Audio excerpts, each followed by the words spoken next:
enthusiastically welcomed Prime Minister to Bangkok. The event, amongst those who attended, apart from the members of our diaspora and the NRI community, there were also members of the India-Thai Parliamentary Friendship Group. At the event, Prime Minister had released a commemorative coin on the occasion of the 550th birth anniversary of Guru Nanak Dev Ji, and he had also released the Thai version of Thirukkurul, which is the great Tamil classic. This morning, Prime Minister participated in a business event which also marked the golden jubilee of the Aditya Birla Group's presence and businesses in Thailand. This year, they started their operations in 1969 and they complete 50 years. This is one of the first investments by an Indian company into Thailand, and Aditya Birla so far has made investments in a number of sectors which include fabrics, chemicals, carbon, etc. And during the event, Prime Minister assembled those the business persons who were there. He, of course, recognized that through the Indian business houses and Indian investments, they make a lot of contribution to the economy of the country in which they operate, and also in terms of strengthening the economic ties between the two countries. Prime Minister outlined the progress that had been made in India over the past 5 years in achieving socio-economic milestones, which included financial inclusion, sanitation, access to electricity, as well as LPG, and the improved use of renewable energy. He also called on the businesses to further invest in India because of the growing opportunities that they are in India, and he called for further strengthening of the economic relations between the two countries. Later in the morning, Prime Minister also co-chaired the 16th ASEAN-India Summit along with the Prime Minister of Thailand. Thailand is the current chair of the ASEAN and also the country coordinator for India in the ASEAN.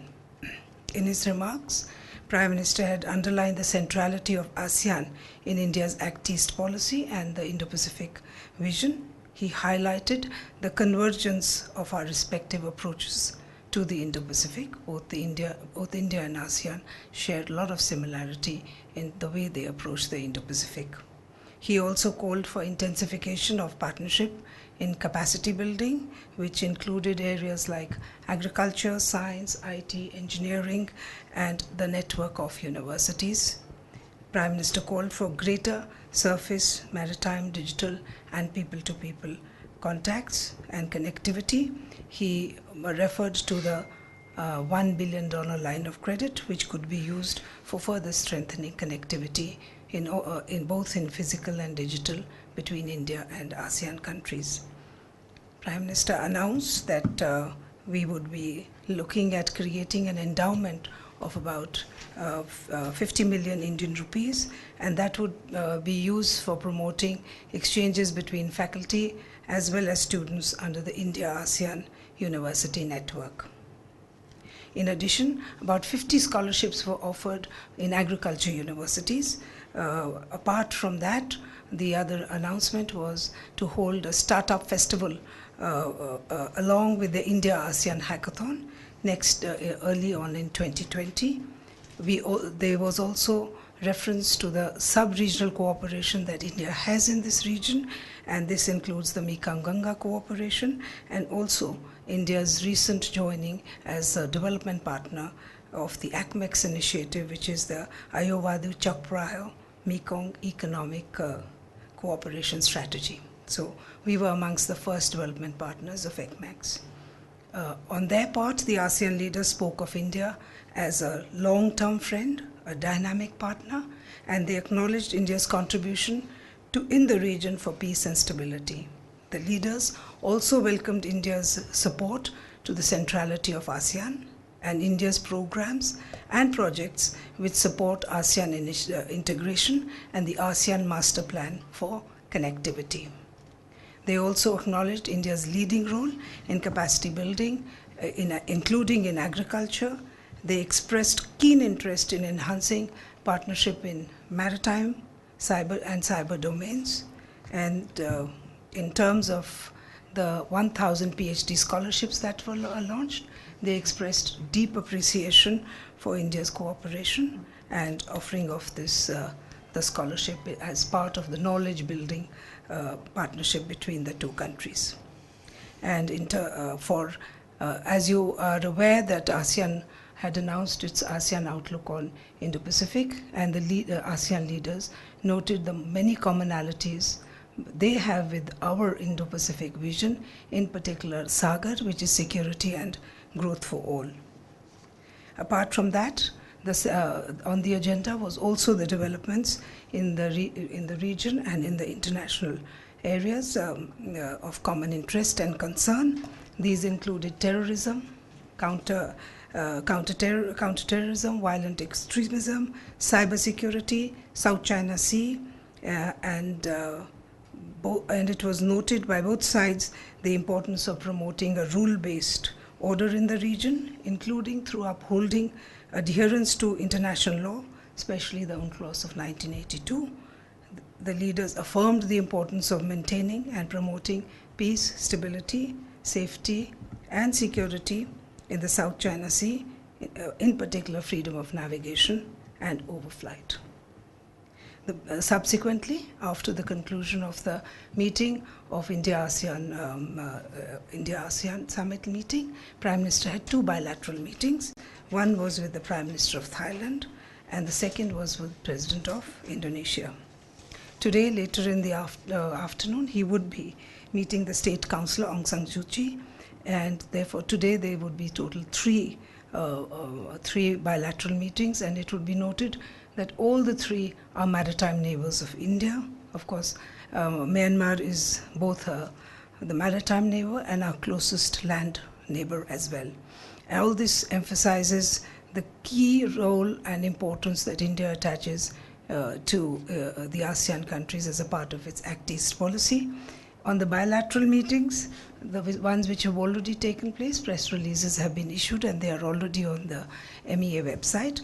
But in short, as far as the meeting with the Prime Minister of Thailand was concerned, the discussions focused on connectivity, bilateral connectivity, apart from the broader concept of connectivity which was discussed with the ASEAN countries as well.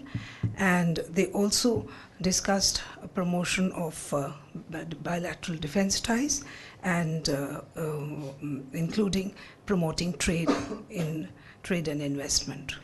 In Thailand, it was noted that Thailand has started a direct flight from Bangkok to Guwahati, and that is in fact very important because it marks the connectivity with northeast region of India, which is actually our closest to the Southeast Asia region. In fact, if you look at it, Thailand has its Act West policy, India has its Act East policy, so it really makes us natural partners. As far as the meeting with Indonesia was concerned, it was agreed to work together on further strengthening the ties.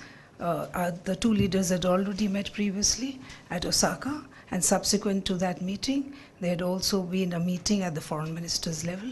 So it was to review the relationship, and there was a commitment to work together in promoting ties in all its sphere: defense, security, connectivity, trade and investment, people-to-people exchanges. So all in all, there was also emphasis again on maritime connectivity and cooperation in that area. Considering, and Prime Minister congratulated the President of Indonesia for the leadership role taken by Indonesia in the Indo-Pacific discussions that had taken place in the ASEAN. So that is the two bilateral meetings in the morning. Today, after the bilateral meeting with the State Councillor Aung San Suu Kyi, Prime Minister would be attending a gala dinner which is being hosted by the Prime Minister of Thailand for all the leaders attending the summit. So I'll stop here and take questions. Ma'am, thank you very much. We have time for a few questions. Manish? Manish Chan, India Rice Network. You said that the discussion saw a kind of a convergence between India and ASEAN on the vision of the Indo-Pacific. Does that mean there is a complete convergence, or are there areas where we have issues? That's number one. And number two, this convergence, how does this translate into enhanced cooperation in areas of connectivity or in any other area in the Indo-Pacific? Thank you. Thank you, Manish. I would like to take this one. When ASEAN came out with its outlook, we were amongst the first countries to welcome it. The reason why we were amongst the first, because it had elements in terms of maritime cooperation, maritime safety, sustainable use of marine resources. All these were issues on which our vision is also there. And we've looked at those areas, and they could be possible areas of working together with the ASEAN. Thank you, Manas. Ma'am, what are the main takeaways from the India-ASEAN summit meeting? And you said, in fact, the issues of terrorism and then violent extremism, situation in the South China Sea, were discussed in the meeting. In fact, did Prime Minister raise any of these issues during the meeting? Thanks. Yes, Prime Ministers, they were discussed and they were raised by both sides. The Prime Minister spoke about terrorism and the threat that it poses to international peace and security. And similarly, the ASEAN leaders also spoke about the importance of working together to defeat terrorism. So both sides referred to the issue of terrorism. South China Sea also, there was discussion. Prime Minister spoke on South China Sea, and so did the ASEAN leaders collectively, and many of them individually referred to South China Sea. And as you said, what were the other issue? The other issue, the takeaways, one of the main takeaways was to work together in Indo-Pacific, a question that was referred earlier. And the reason, of course, the convergence, I mentioned the other issues, because the principles on which we are approaching the Indo-Pacific region are similar to each other, and it is the way of now working together in the maritime domain in its very broad terminology. Thank you. Yes, please go ahead. Hi. So I am from NHK. So this morning, when the Prime Minister was referring in the ASEAN-Indian Summit, when he was talking about increase in partnership and the need to strengthen connectivity, does this necessarily extend towards RCEP, seeing as India still has several outstanding issues within it? Thank you. Yes, please go ahead. This is Kiran from Nikkei Asian Review. My question is, did this issue of RCEP figure in the bilaterals with Indonesia and Thailand? See, let's take all the RCEP questions tomorrow. Wait till tomorrow for RCEP. But in terms of working with the ASEAN countries on trade, there was discussion on looking at the India-ASEAN Free Trade Agreement and to undertake a review of that. Thank you. Ma'am, you spoke about that financial, sanitation, renewable energy were discussed. Can you elaborate about in details to what kind of things were the business meeting?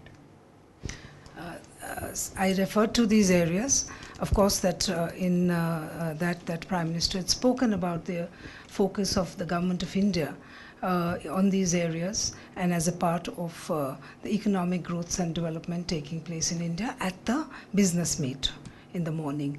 But within the ASEAN, of course, there is those issues did not specifically come up. Please. I'm from Asahi, a Japanese newspaper. Is it planned to be held of Japanese Prime Ministers and Prime Minister Modi's meeting tomorrow? And what will be the issues? I can only confirm that a meeting will take place, but what the issues will be discussed, we will brief you after the meeting has taken place. Is it tomorrow, right? Tomorrow. Correct. And coming back to the question that you raised about issues relating to the work that we are undertaking, tomorrow Prime Minister will be participating in a luncheon meeting which is hosted by the Prime Minister of Thailand. The focus of there is sustainable development. So many of those points will be discussed under the sustainability rubric. Yeah, please go ahead. Ma'am, some of the ASEAN countries actually were not very comfortable India joining the Quadrilateral Coalition. It was articulated by the Singaporean foreign minister last year. So, ma'am, did this issue figure in the ASEAN summit meeting with India? And, ma'am, overall, ma'am, what were the, in fact, indications from the ASEAN countries about India's growing kind of role in the Indo-Pacific as sought by various powers, including US, Australia, and Japan?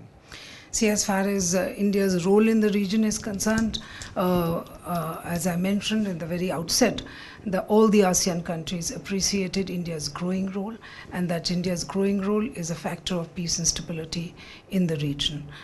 So that is the broad approach of the ASEAN and the way they look at India.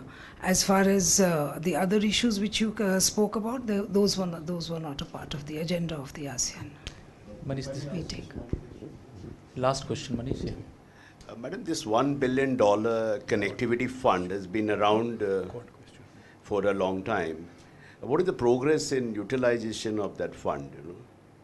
As far as that $1 billion is concerned, there is one project. We have been approached by Lao government to look at funding of road in Laos under the $1 billion. Yes.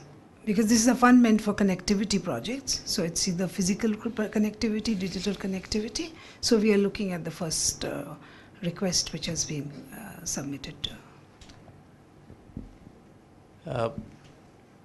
Thank you all for joining us on this special briefing from Bangkok on Prime Minister's visit. Ma'am, thank you. Thank you, Ambassador and Vikram. Thank you very much. Thank you all for joining.